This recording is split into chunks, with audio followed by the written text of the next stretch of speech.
What's up, crew? Welcome to Filming in Progress, the show that takes you backstage into the world of local businesses and the people who make them shine. Joining us today is Colleen Pound, CEO of PROXURE, a leader in B2B SaaS procurement led by AI. Known for her innovative approach to digital and business transformation, Colleen excels in turning complex challenges into practical solutions. With extensive experience in strategy and M&A, she has led over 100 projects across various sectors. A top 40 under 40 honoree by Avenue Calgary, Colleen is also a dedicated human rights advocate.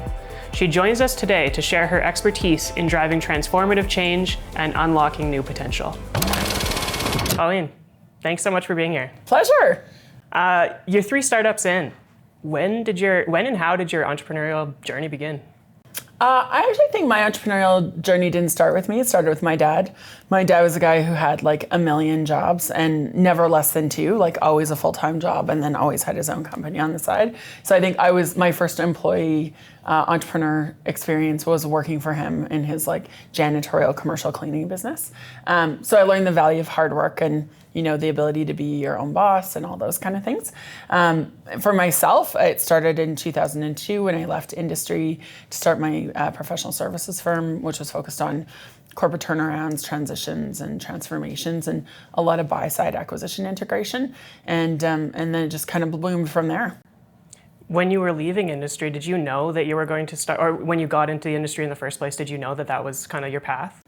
No, I got into an organization that was like a 500-person well-funded startup, except it was a more traditional utility. And so, but I was just fortunate to have so many different opportunities to do so many different things that I probably had no business doing, right? But I would just say, hey, I think we should do this. And they would say, great, let us know how that goes. And so that allowed like a lot of freedom in the frame, and to just kind of, you see a problem, you solve a problem. You see a problem, you brainstorm about it, you do something about it. And so over time, I became like an internal consultant of sniffing out problems and solving them. And then that gave me lots of autonomy to do bigger problem solving, and it just kind of snowballed from there. Amazing. It seems like everything you do is based around problem solving. Was that always kind of a focus for you? Like even at a young age, did you find yourself, seeking out problems to solve? That's a really good question. I don't know that I've ever thought about it that way, but I definitely can't mind my own business. So, and I do like solving problems. Like I like the complexity of them, and I actually like the creativity that comes into problem solving, to look at things from a different perspective. So taking solutions from one industry and bringing them into another, and always asking the question, well, like, what if it wasn't like that, or what if it didn't have to be that way, or what if we could do something differently? I'm also like the fine line between lazy and efficient. So I want to do things like the best possible way and the easiest way for me, and I assume that will be the easiest way for others. Love it. You said in there that you like taking solutions from one industry and bringing it to the next. Do you find that there's often commonalities between the different industries that you work in? I think that there's commonalities in the problems, and then a lot of times it's how you think about those solutions. A lot of times we think about a solution and we think it has to go A, B, C, and then that's how we apply it. And we don't recognize the similar characteristics to how we can kind of line those up and solve them. So I do think that there's some commonality, but it's almost more around the thinking than it is around the solution itself. You talked about creativity there as well, and I feel like a lot of people look at business as almost like a science. I follow these steps and it'll work, that sort of thing. Was creativity always important to you, and how do you approach problems from a creative lens? Well, one, I think the premise is false, that like it's business is a science. Like that's absolutely not true. I think most companies make money by accident and in spite of themselves. So like that's just like a patently untrue belief system. And I think only recently, like in the past 5 years or so, I've thought that problem solving in business and creativity went hand in hand, mostly because of the thinking that you just talked about, that there's some kind of formula where it's A plus B equals C, and there's lots of checklists. And if I do all these things, then I'm guaranteed to get a certain outcome. And when you have experience in doing all the right things, or all the things that you think are right, and then you don't get the outcome that you're planning, then you start to realize that maybe there's something broken in the formula or in the thinking, and you need to do it differently. And that old adage of if it was true, everyone would do it. Like, I think that that's something that people should go back to. If it was that simple, then everyone would be doing it. Creativity leads to, solving problems creatively leads to disruption, and I know that's what you're big on. Do you find that there's, when you're solving these problems and making strides forward, that there's often, a barrier that you're breaking, and maybe people are not as receptive to that change? Yes. Like, I am absolutely there. I'm not for everyone, right? Like, there's some people who really like to stay within the lines and follow things a certain process and do things a certain way. And that can be super beneficial. It doesn't work for everyone all the time. And I would say the same thing about disruption. My personality type is I'm a clear, straightforward communicator. I want to call things out as I see them so that we can have a productive conversation, to reference Brene Brown, like clear is kind, right? So I think it's inefficient, and it's also ineffective to not say what you think and say what you mean and just kind of get on with things. And but those are things that can make people feel uncomfortable. And disruption is uncomfortable. And if you think about how change works, you have to have an amount of discomfort that is so great that it compels you to do something different. And oftentimes, I live in that space of uncomfortability where I'm either making people feel uncomfortable or they're already uncomfortable and trying not to be, and I'm helping to push them forward, or helping them see that there could be a better path. Do you experience like pushback? When you maybe you see a bigger picture and you're communicating with these people that maybe take things personally or that sort of thing. And how do you navigate that? Oh, often get pushback. Like, I can't think of a single change that I've done where there hasn't been pushback, which is normal, right? Because people like doing what they do the same way. I'm doing it this way because this is the way I've always done it. There's no need to change. So of course people are resistant. There's, from a change management practice, there's always the what's in it for me, right? Like, how do you have the data to understand where they are and where you want them to be? They need to understand whether they're going to win or lose in the future scenario. And how can you create a story that helps get them along for the journey? And the fact is, statistically speaking, there's about 30% of people who will be early adopters if you can help create and co-create the right story and the right set of circumstances for them. There's like 50% of people who will sit on the fence and they'll wait and see how things go. And then there tends to be about a 10 to 20% laggard where those people don't want to go along for the journey. And it's a lot of influence and persuasion. One time I was doing an acquisition integration, and I said, hey, as a senior management team, you're taking on new people. You have very different cultures. I would describe it as a teenagers purchasing a senior citizen center is the analogy I would use. And I said, it's important for you to meet with all of your new staff, like coming into the organization. And there's about 12 executives around the room who just said, no, like we don't do that. We're not going to do it that way. And so I had to change my tactics. And so I went one by one and I said, what would it look like, or what would it mean if you were going to do that? And one gentleman said, well, I thought we already talked about this. And I said, I'm not doing it. And I said, you did, but if you were going to do it, what would it look like? And if you were going to give advice to someone else, what would it look like? And then if a coworker of yours was going to do it, would you be interested in hearing how it went? And so you just have to try a bunch of different ways to get in and to break through.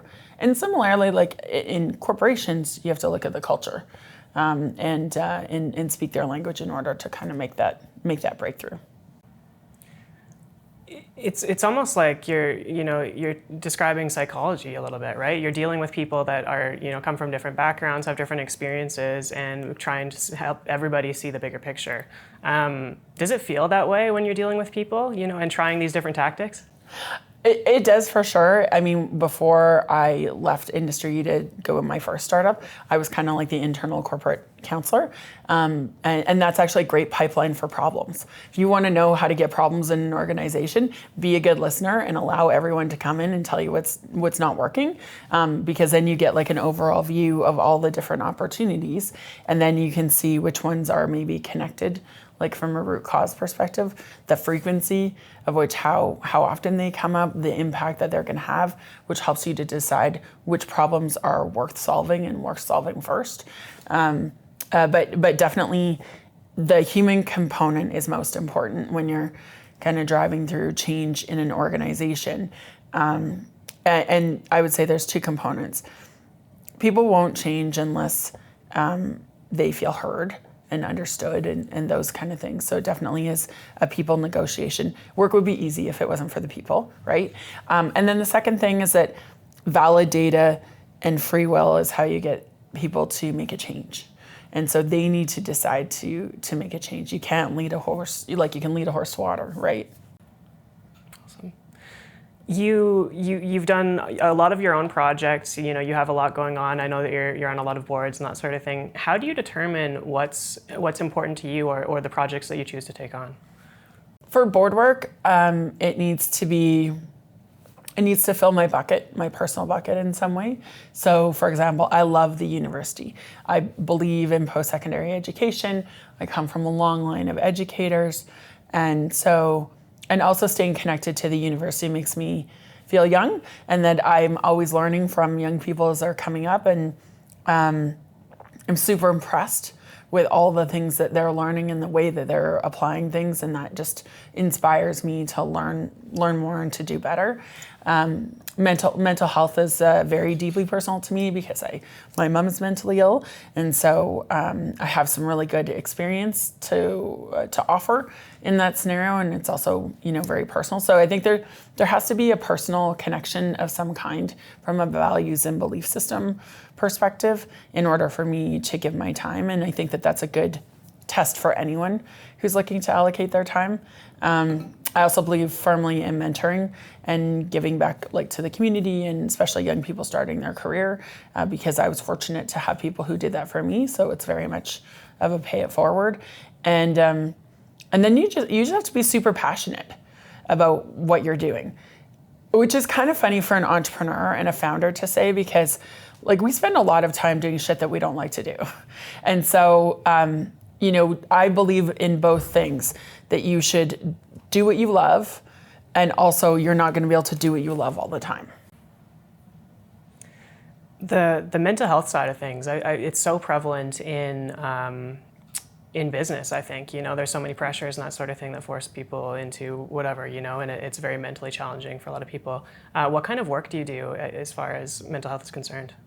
Work in the community and things so I sit on the mental health review panel for the province, and so that's where if an individual has found themselves in a circumstance where they're in a mental health facility and they want to either leave early before their mandated time is up, or if we need to recertify them because they're not quite done with their journey, we look at a number of factors. There's usually 3 panel members. There's a lawyer, a physician, and then a public member. So I'm the public member, and really our job is to see if they meet the test and the criteria for being able to be released, or if they should be staying in the facility. And that's a real, important thing for me because you're balancing the needs and rights of the individual with the needs and the rights and the safety of the public. But you're effectively assessing whether you have the power to take away this person's autonomy and their individual freedom for the purposes of protecting them or protecting the public. And so I take that very seriously. On the education side, you have I've read that you studied in Denmark, you've studied in Oxford, you've studied in Paris, if I'm not mistaken. Mm-hmm. It's clear that education is important, as you said. Why is that the case? I love school. I'm a big nerd. I like to learn. I always say if I could have one skill, it would be John Travolta in Phenomenon, where he could learn anything, any time. I'd love to speak any language, learn, that ability and capacity for knowledge is really interesting and exciting for me. So there's definitely the learning aspect of things. I like to know how to do things and know how things work. My friend Tyler is also the same way. I've never seen someone go so deep on so many things so quickly. It's really admirable. But also that allowed me the opportunity to get to know different people in different cultures. So studying in each of those places was a very different experience, allowed me to meet new people, build my network, which is really important to me. And I also got to travel. So those things were super important. But I think continuous learning is really, if you don't keep learning, then you're just going to be left behind. Just like business, if you're not moving forward, like you're falling behind. I think it's the same thing for education. So it's incumbent upon us to always learn. And it doesn't always have to be formal education. Like there's lots of different ways to learn. I happen to be like a big nerd, so I like to go and experience those different modalities. And yeah, it's something like I'll always do. That travel side of things, that cultural relevance and understanding people and that sort of thing, that's always a big driver for people that are knowledgeable and are able to kind of interact with people effectively, is they've experienced different cultures, experienced people with different backgrounds, et cetera. Is travel part of, like, you know, is it important to you, and why? I love to travel, for sure. My parents, I was very fortunate that, you know, no matter how much money we always had like lots of food and always great vacations. So I think a lot of that, you know, stems from having like a great kind of foundation for family. But definitely for myself, love to travel. Why is it important? Definitely pushes my boundaries to try new things and to try things in a different way. When I lived in Taiwan, I moved to a place where I had never been before. I didn't have any friends, to do a job I'd never done before in a language I couldn't speak. So it was super challenging, and I had lots of ups and downs in the time that I was there. And what I came away with was I can go anywhere and do anything and still be okay. So it was like a great resiliency building and a great foundation. Having said that, 5 years later, when I was looking to go to school in France and to move, I put in my application and bought my plane ticket before I could change my mind, because I wasn't sure. And I thought, well, I'm ready in this moment, so I'm going to commit to doing it, and then I can't back out. So, and I'm like, those connections, like from a travel and culture perspective, I can call someone pretty much anywhere in the world today and ask them a question about something local and get an answer back, which is like a wonderful side benefit to have. But different perspectives, right? Different ways of doing things, which I think contributes to the problem solving and just kind of like that 3D model thinking. But also, the world is a beautiful place. Like, why would we not go and explore it? So you've experienced all these different cultures, different cities. You've lived in Taiwan, as you mentioned. Why have you chosen to do your business in Calgary? Well, native Calgarian, very proud to be a native Calgarian. My family is here, and so I have some personal commitments that keep me here. What I love about Calgary is how warm and how friendly people are, and I don't ever want to be in a circumstance where that's not the default. And that, so it doesn't only mean only Calgary. It definitely means definitely Calgary for me. But I love when people come here and they tell me about what they're doing, and I'm like, oh, you know, we're to introduce you to our network and connect you with some folks. Like, I'm a connector, so I like to connect people together. And everyone is so warm and so welcoming and so willing to help. And I think that's something that's really unique about Calgary business, about the Calgary ecosystem. And we're a big city, but we're still a small town where most people know each other. And you can still do things based on people's word. Not all the time anymore, but most of the time. And I like that because that relies on people's integrity. I love that, and I definitely agree. I think Calgary is it's got this aura to it that's, you know, warm and welcoming, as you said. But it's also a traditional, like, oil and gas kind of city, you know? And so I'm curious as to when you are, when you're disrupting markets, and I'd like to chat about your current business. Do you think that there's a cultural, like, you know, what do you, is there an aura around it that maybe is not so warm and welcoming? I think that there's, particularly when we're talking about specific industry, there's a traditional way of thinking. And some of that is that we haven't compelled them to be uncomfortable enough to think that there's a different way. And so when we talk about needing to do something differently, we have a group of people that has not experienced any kind of problems with how it's working right now. And so there needs to be more uncomfortability in that space in order to compel people to do things differently. And if we think about, for example, energy transition, people are fearful. And they're fearful because, that you've made your whole career in this one area and you personally don't know how you're going to fare in a new scenario. And so when we talk about upskilling people or redirecting careers, it requires some creative thinking and some generosity on the parts of organizations in order to help employees make those kind of changes. I remember there used to be, I started in energy but in electricity. And when I was starting out on my own with my professional services firm, I would have lots of conversations with people in oil and gas. And they would always ask me about do I have any oil and gas experience? And finally, one day I'd had enough and I said, no, I don't have any oil and gas experience at the time, but I do have electricity experience. So what that means is electricity has a price volatility of 800% and a shelf life of 8 seconds. I'm pretty sure I can understand your slow-moving, easily storageable oil and gas problems. And I was talking with someone who had a great sense of humor and completely appreciated what I said and the way I said it. And I followed it by saying, and also, you don't need me to be a specific expert in your business, in your company, because I'm like a surgeon, right? Like management consulting is, we bring a particular set of expertise to a problem and then we co-create and we solve that problem together with you. If you've been working at your company for 10 years, I'm never gonna know your company as well as you do.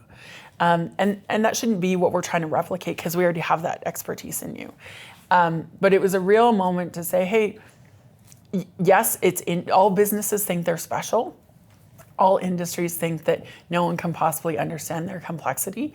And that's just not true. Like that's a fallacy that we tell ourselves to make ourselves feel good and special about what we're doing. And the fact is that that's a comfort, that's a protective mechanism. And I think that that's changing. That was 20 years ago that I had that conversation. I think, as I've aged, so too have the people who are in those senior leadership positions. And I think the conversations are a lot different now. I also think that there's a lot of people who were in those positions at the time that just didn't know enough at that time for whatever reason, and they've learned more and their perspectives have changed as well. And I also think that what's great about Calgary is that there's room for different points of view. We don't always have to agree on everything, and that's okay. In fact, it's actually better when we don't, because then we are in our own echo chamber, and then we're, whether it's energy is good or energy is bad, or climate is real or climate is not, or a myriad of things. AI is going to replace everyone. AI is not going to replace anyone. Like there's lots of varying viewpoints, and I think the opportunity to create the space to have those conversations is what's really important. So ultimately, the feeling discomfort in those early stages, or hesitancy to be discomfort or be uncomfortable to make change is changing, you think? Yes. Yeah, I do for sure. I mean, no one puts up their hand and says, I'd like someone to make me feel uncomfortable today. Or if they do, they're the exception, not the norm. But I think things are changing, and I think you see that even in, like, the Petroleum Club is looking to do things differently. They considered renaming themselves. The places we have around town, the types of conferences we have, the amount of money that the city is putting into, like, the Opportunity Investment Fund to attract new businesses and new technology. That Garmin, is in Cochrane, for example, like the big bid for Amazon. I think there's a lot of signals, not only in Calgary, but in Alberta in general, that we're interested and open to doing new things. I mean, we had a Muslim mayor in Calgary, like before anyone else in Canada. So as much as people think that we're behind, we have a female mayor now, right? There's lots of indications that we're not the old oil and gas, like hee-haw company of yesterday. And And I think that sometimes people perpetuate that stereotype when they don't live here and they don't know. Or if they're still living in that period of time, they don't love all the things about that. They just love some of them. You said something that stuck with me, which is something along the lines of, businesses wouldn't have problems without people. Mm-hmm. What do you think is the big, through your management consulting and what you do now and everything in between, what do you think is the biggest hurdle with people? I think the biggest opportunity for people is to figure out what they're best at and how they can contribute in a way that is meaningful for the organization and is personally motivating for them. And I think the challenge is finding that alignment. How do you help somebody find that alignment? I mean, I think that's more of a coaching question, and I think it gets to what are you really good at? What do you love to do? I mean, my interview questions when I was hiring are, what's your superpower and what would you do for free?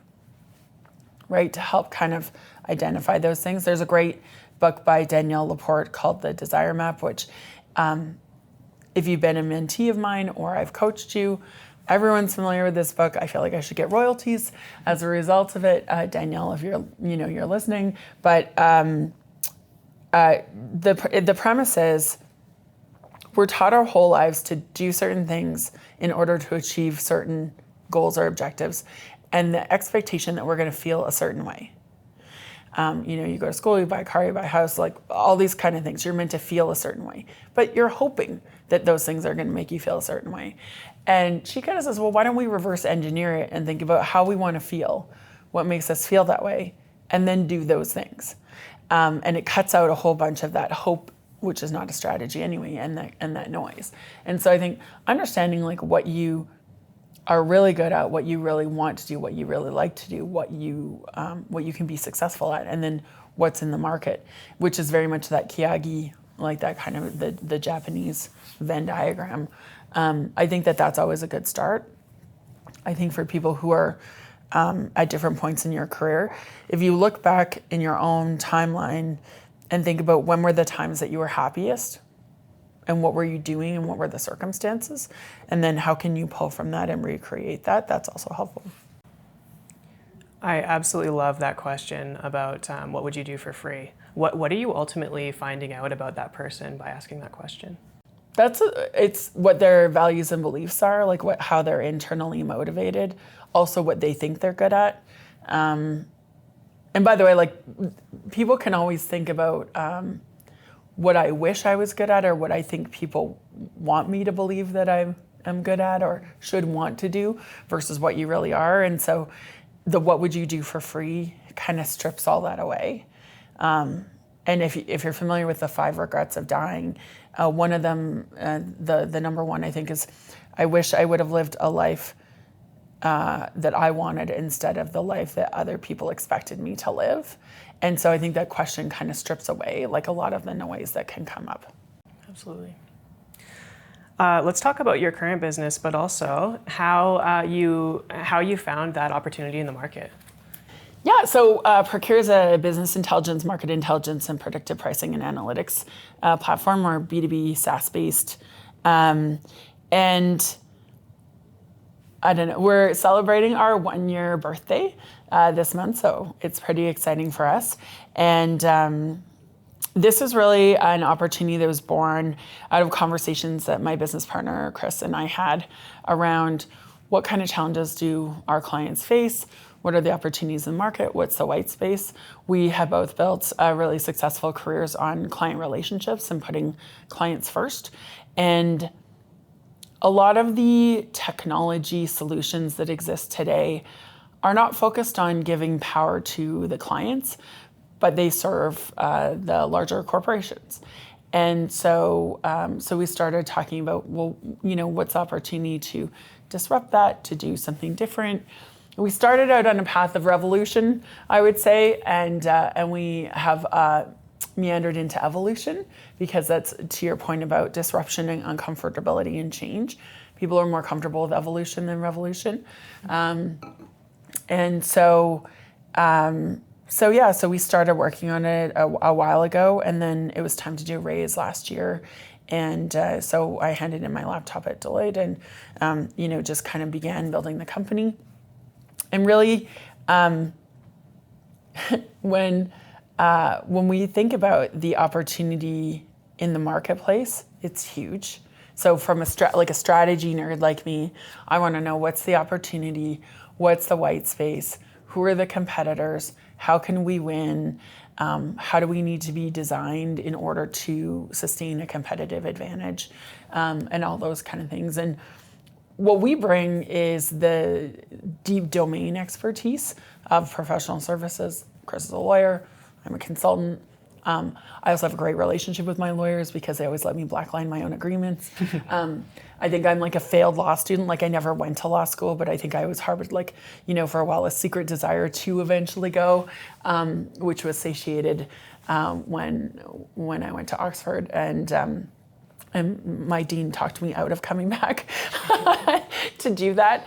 And so what's exciting about what we're doing at PROXURE is originally we started off on a path of digital transformation for workflow automation for RFPs. And through that process, we did a series of product market fit interviews. And we talked to people about our grand idea, and they were like, okay, yeah, we could see. They were interested, but not head slamming excited. I don't know if head slamming is the right way to describe being excited, but that's where I landed. And but then when I asked them, and we asked them, how do you know you're getting value for the money that you're spending on professional services and non-legal services? The answer was overwhelmingly, I'm not, or I don't know. Because there's just such a lack of transparency. And what happens is, and you may have faced this in starting your own company, if you get a bill from a legal firm, it's usually one line item and then a set amount of money. We'll say $5 million for the purposes of right now. Or if you ask for the detail, you get it in 6-minute increments. And then that's also not helpful because you're not going to spend the time to go through those increments. And so from a business intelligence perspective, you don't know if what you're approving to pay is accurate, if it lines up with your statement of work, if it's created value for you, which is ultimately when you spend money on your business, it should be with the expectation that you're creating value at some point in the future. Otherwise, you wouldn't spend that money, right? And so the business intelligence is really about looking for duplications and errors, like the spend management and the spend analysis, but also making sure that you can see, how much do we spend on contract negotiation versus commercial terms versus IPO?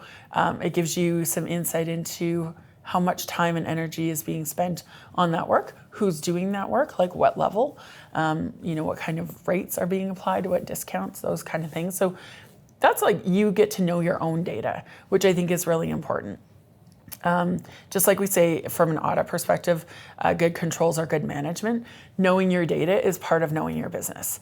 So that's kind of on the business intelligence side. And then on the market intelligence, we take your business data and compare it to our anonymized market data.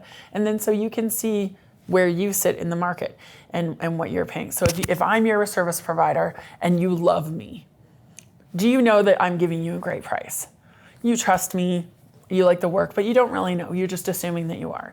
But how much do you love me? Do you love me 10% more than market, 20%, 50%? Do you want to give me all of your business at that 50% love markup? Or do you want to redistribute those things? And it's not only about price, definitely, particularly in legal services, it's a lot about who has the experience and the qualifications as well. But you can also see who's worked on this project 10 hours versus 100 hours versus 1,000 hours. So you can just make a more informed decision. And so that's kind of like Auto Trader for legal services, right? It's the data. And that premise is on the when you know better, you do better, right? And then we have predictive pricing and analytics where say you're going to do a $100 million M&A transaction. We'll tell you that your legal fees should be between $1.2 and $1.4 million. So it just gives you more insight. And that's based on actually a change principle, which is valid data and free will is how you get a commitment to do something different. And so we're not telling you need to do anything different. We're just providing you with the data so that you can make better informed decisions. And the idea is that better data and a better process is how you get better business outcomes. Amazing. It sounds like you have, what is your competitor landscape? It's pretty sparse. There's, in the spend management and analytics, there's maybe 2 to 4 competitors. One who does it, but not using any AI or machine learning. It's really a professional services project, like arms and legs. And then there's 1 or 2 out of Europe that do it, and then there's 1 that does it, but not in our vertical. And that's the most crowded that our competitive landscape is. When we get into the market intelligence, there's no real-time market intelligence. What it looks like right now is companies do an annual survey where people are anonymous and then answer these questions without any kind of either incentive or accountability. Whereas we provide real time all the time. And so that's a real differentiator. And then there's absolutely no one in the data visualization and predictive pricing and analytics space. And so that gives us like a really great runway, really great opportunity. And of course, the data is our moat that we can continue to build on. So that's the exciting part. And I often use the example of like Good American jeans. I don't know if you're familiar with them. Kardashians are like they're back. I hate the Kardashians, but like they make clothes that work for me. So that's really how, in some sense, how I think about what we're building is that you don't even have to like us as a company or what we're doing because you're still going to want to buy our product. And that to me is a definition of like a test of what a good product or service is that even if you don't like me, you're still buying it because you know it's valuable. And ideally you like us also, but like I said at the beginning, like I'm not for everyone, and this product may not be for everyone in terms of like how you feel about it, but the fact is it needs to be able to deliver enough value that it doesn't matter, and it does, and that's what's really exciting for us. And for me, it's exciting, like I said, I'm often too early or like at the front of things. And I would say the same about Chris for sure. And so being on the front end of something, data and analytics is absolutely the future. What we're doing with like generative AI and LLM and machine learning, like we're on the front foot of that. And that's really interesting. And also, because neither one of us have a lot of ego, we're willing to like fail and try again. And you know, I think from a founder perspective, there's no shame in having a thesis, going out, doing your interviews, finding out that what you thought was a problem maybe isn't as great of a problem as you thought, or there's a different kind of problem to solve. Adjust your product roadmap to fit that. Because at the end of the day, as a founder, my jobs are to raise money, build the product, sell the product, and then service the product and the customers, right? Like that's how we create value. And if we aren't solving a pain point for a customer where we can provide meaningful value, then there's no point. When you're leading the charge with new tech, with a new business, with new ideas, you know, and it's not a clear path, obviously, because it hasn't been done before. Do you find that there's a lot of education needed for clients, especially when you're in the tech space that, you know, as you mentioned earlier, there's some, you know, mixed feelings about AI and all these different things and you're using it, so. I think I would answer that 2 different ways. One is comparison. Like right now, one of our interviewees said, I'm super interested in this, but I'm in the middle of like a contract management system implementation, which is taking like 6 months and $1 million. And I was like, yeah, we're like 10 grand in 15 minutes. We're not the same, right? So just the education and awareness is around understanding, one, that this is a problem that you've been experiencing but didn't really even think about because you didn't know that there was a different way to do it. So there's like that education component. And then how easy that solution can be for you. I think on the AI and the machine learning, there's definitely questions from folks around how does it work, and we want to understand the process and things like that, and that's okay. Highly risk averse companies are not going to be early adopters, or they're going to adopt it to try it, but maybe they're not going to use it. They're just going to, it's like a sandbox. They're going to get in and play with it, but they're maybe going to make their decisions like separate from that because they're not ready. And I think everyone needs to go along with their own risk profile. What I would say is, and we talked about this at the University of Alberta Faculty of Law conference last month, is that AI is not going to replace people, but people who use AI are going to replace people who don't. And so it just depends on where you want to be on that curve. Yeah, 100%. In your experience when dealing with people that might be hesitant to it, what are the commonalities in those? What is the concern? Data privacy, data integrity, and data accuracy. And I think people are afraid to be first because they're afraid to fail.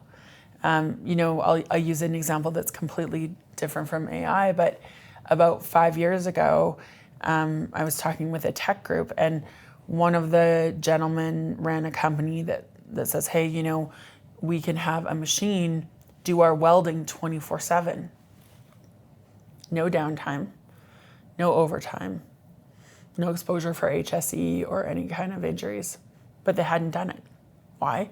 Because if it doesn't work, that CEO is going to be personally exposed as trying something new, and you'll be remembered for the failure as opposed to the great success. And so, I think organizations who create an opportunity where you can try different things and fail fast, and people are not necessarily as far along that curve as we would like them to be, and especially when there's significant dollars at stake, people want to be very sure. And when you're adopting new technology, there's a range of uncertainty. And so sometimes you're right, sometimes you're wrong. You just maybe don't adopt a technology that's like 10% right, maybe adopt one that's 85 or 90% right.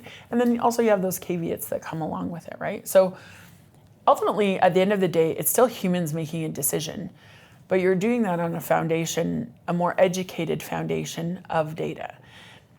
And for people who don't want to embrace AI and data-driven decision-making in the new way that we're talking about, they forget that they're already making decisions on less than perfect data right now that maybe isn't as defensible, or is defensible but isn't nearly as efficient. And so maybe the opportunity is to not go one way 100% or not. It's to say, what are the things that are super important that need to be perfect? And maybe we'll focus on those things. And then the 90% of things that we can have a margin of error on, then we'll do it a different way. Like, it doesn't always have to be an all or nothing solution. But I definitely think like the fear of being wrong, and the fear to use the technology, and the fear of being replaced, like those are the things that are the drivers for lack of adoption or an unwillingness to try something new. Along those same lines, you talked about how you and your partner don't have egos, and that's why you're willing to fail and make those mistakes and that sort of thing. And I'm looking for, is there commonalities, do you think, in successful entrepreneurs that they're not risk averse at all, or what's that spectrum look like? And is there any synergies or between the people that are successful, willing to fail, fail fast, move on, learn, versus maybe they're not? Yeah, well, I think I probably said we don't have ego. I mean, everyone has some ego, and like we have a healthy dose of confidence. So not everyone might agree that we have no ego. So I'll say that to start. But definitely no ego with each other and with the company. And I think being willing to fail fast doesn't mean that you're reckless with your decision making, and you take risks, but you take calculated risks, and your risk tolerance might just be wider than someone else's. I think the definition of insanity is doing the same thing over and over again and getting a different result. I'm sure I definitely stole that from someone.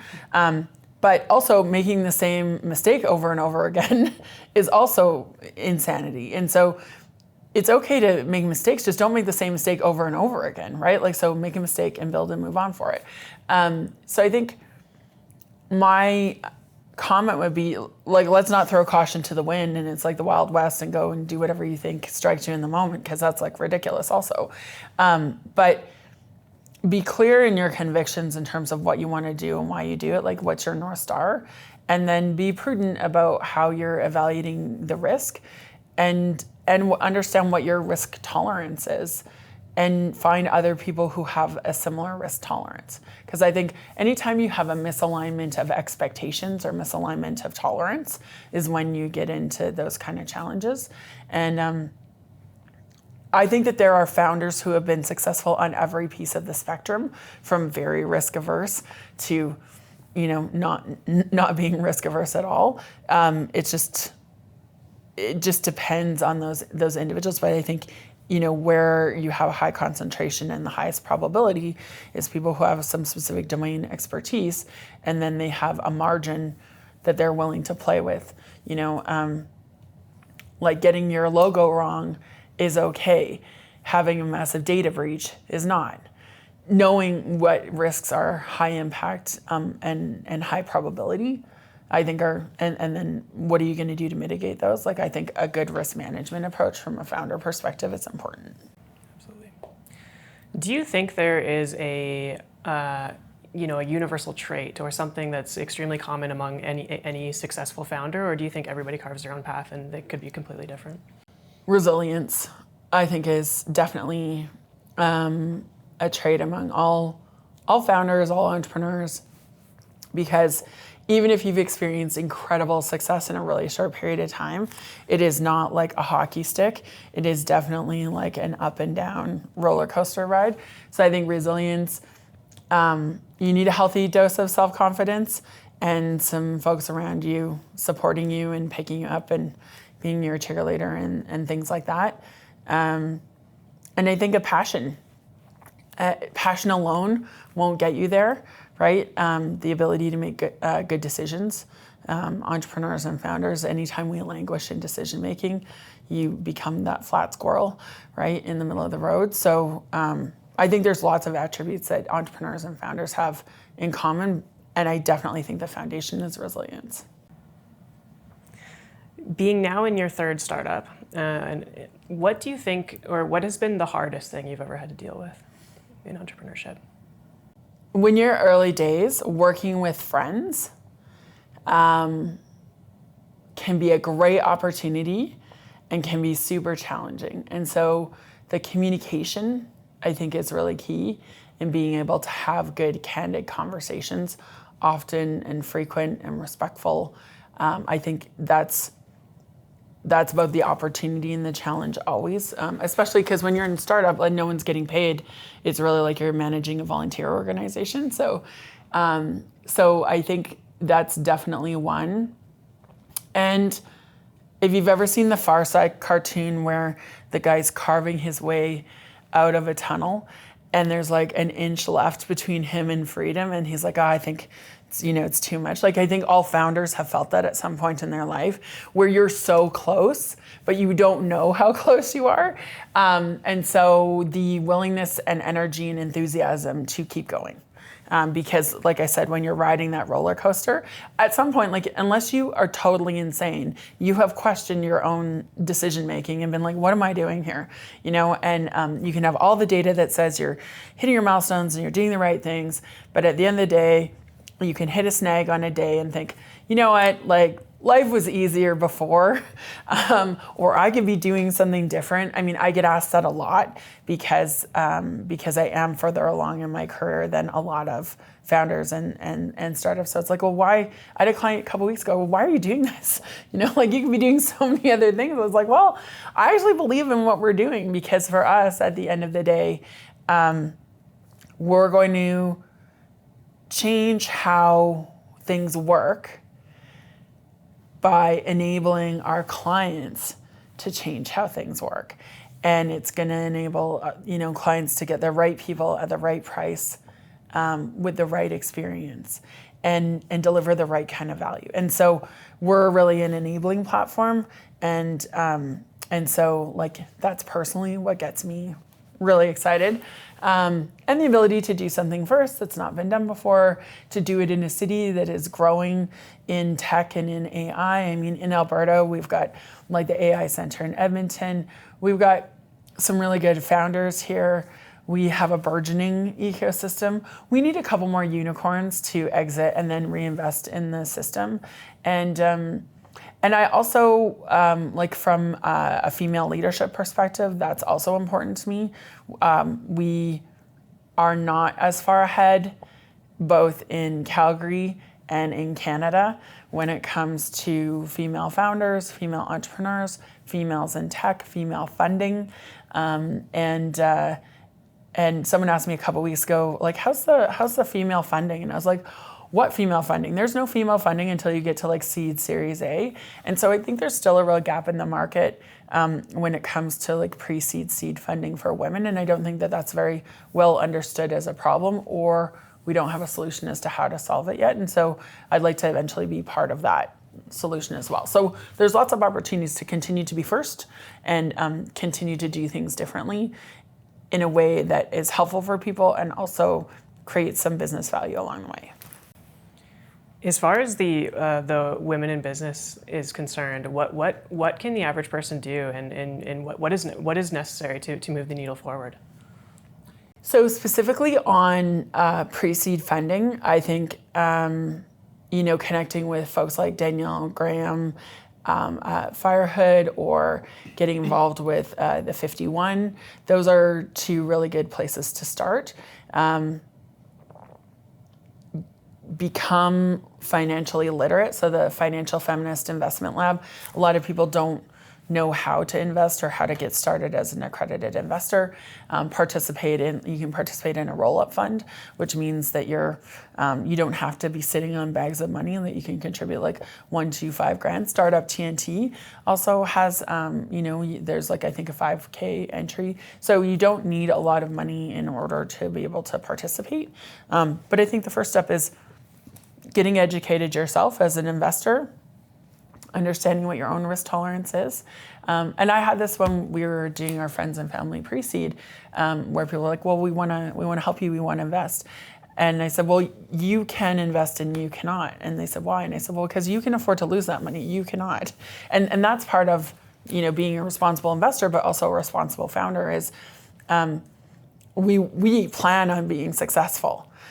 But there are no guarantees. There's lots of things that can happen. And so I think the worst thing you can do as a founder is take money where people have an expectation that there's a good chance they're going to get it back, especially early in the process. And so you need to understand your risk tolerance as an investor. Founders also need to understand their investors' risk tolerance and have those open, honest conversations, which is why situations like accredited investors exist, right? Is so that you have that financial literacy and understanding and accountability. But I think, starting with an angel network is a great way to seal deal flow, to meet other angel investors, to understand maybe non-traditional ways of funding organizations, and just to build your network and build your education. Awesome. You mentioned earlier that you may have, or hinted maybe, that you had issues or a challenge maybe with friends in business. Did you ever go into business with a friend? And well, in this business, for sure, I'm friends with everyone, and yeah, we did have a circumstance where we were continually not aligned, and I think that responsibility is on me, in that in a normal circumstance, I would have been tighter on my management, and kind of fool me once, shame on you, fool me 6 times, shame on me. And so I think I allowed for more latitude because I know the person, I like the person, I respect them, I admire them, those kind of things. And at the end of the day, it's no one's fault. It's just that, we were talking about 2 different things, and then we ended up in 2 different places. And so I think that's definitely, it's also the number one complaint that I have of leaders in general. And so it's hilarious that I make my own mistakes over and over again, or differently. But the number one criticism I have had with leaders is that they won't make a cut soon enough because they want to make sure that they've done everything possible to make them be successful. And I think that that is the right thing to do. And it's a 50-50 responsibility. And with friends, you tend to let that go longer. Yeah, definitely. It's funny that, it's a commonality though as well, that you can't take your own advice, but you can give it really well, right? Yes. Well, and I know better. And I knew better. And so it's a really important learning lesson, which I think is also part of the founder journey, is that, what you know and what you learn and how those things are applied. That's why when you experience something yourself, and you need to experience those things, that's how they really get into your own psyche, your own decision-making, and your own learning situation, is by experiencing them. Just like your parents telling you not to touch the stove, right? Intellectually, don't touch the stove, but you don't really understand until you actually touch the stove. Right. If you could go back in time before you started your first business and give yourself one piece of advice, what might that be? I think learn to ask for help earlier. Yeah. Because one of the reasons why Calgary's a great place to start a business is because people are warm and open and willing to help. And being willing to ask for help and being clear on your ask and making it easy for people to help you, I think is a great amplifier. Yeah, 100%. And it's one of the harder things to do as well, right? Like people struggle with asking for help. Why do you think that is? Sometimes they don't know that they need help, or they don't know what help that they need. Sometimes they don't know who to ask, or they don't think that those people will help them. So I think it's a comfort, it's a confidence, it's an experience. Like I say, I don't know how to do those things way more often now than I ever did. So I think I'm not afraid of anyone thinking I don't know what I'm doing now. Like, they're probably right. Like, I don't know what I'm doing, but that's why I'm asking, and that's okay. Whereas I think when you're younger in your career, you're so busy trying to prove to people that you do know what you're doing that you don't want to expose a crack in the armor.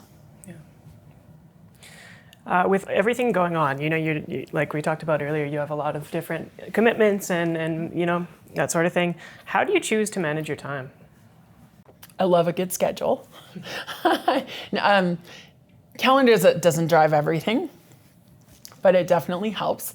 And I do this thing on Sundays where I think of what are the 3 things that I need to accomplish this week.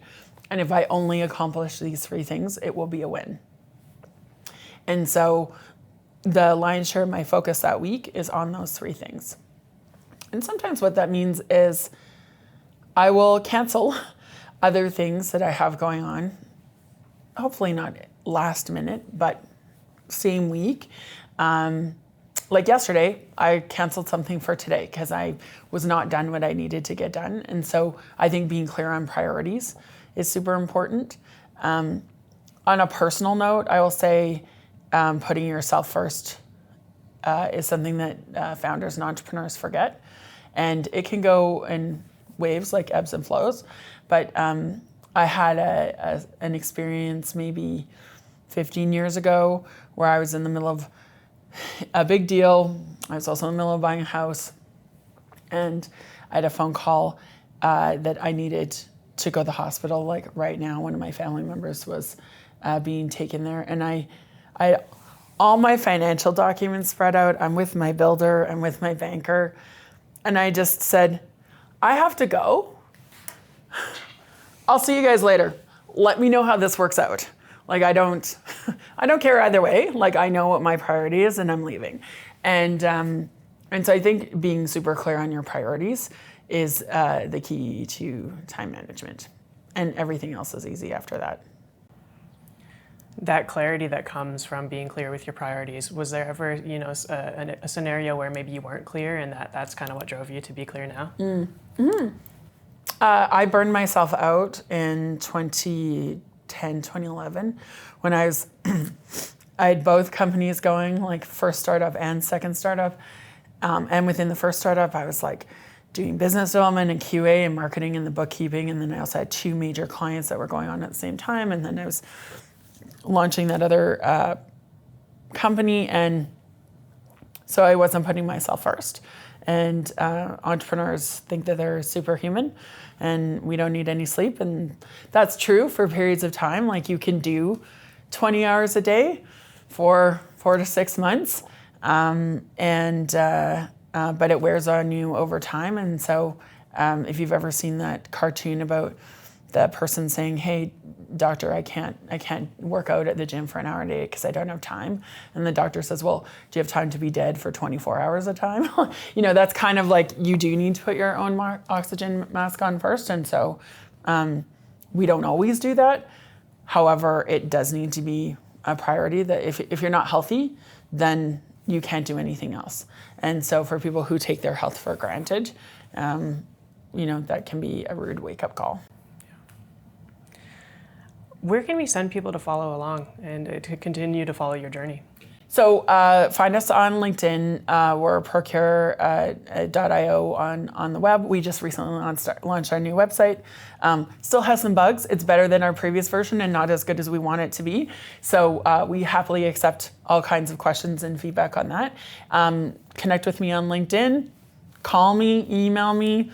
Come up to me in an event. I'm out and about often and really appreciate and enjoy meeting new people and also really want to help support other founders and entrepreneurs, women in tech, and just, I get my own personal intrinsic value from helping other people and connecting them and helping them achieve their goals. So whatever I can do to be helpful would be super rewarding for me. Amazing.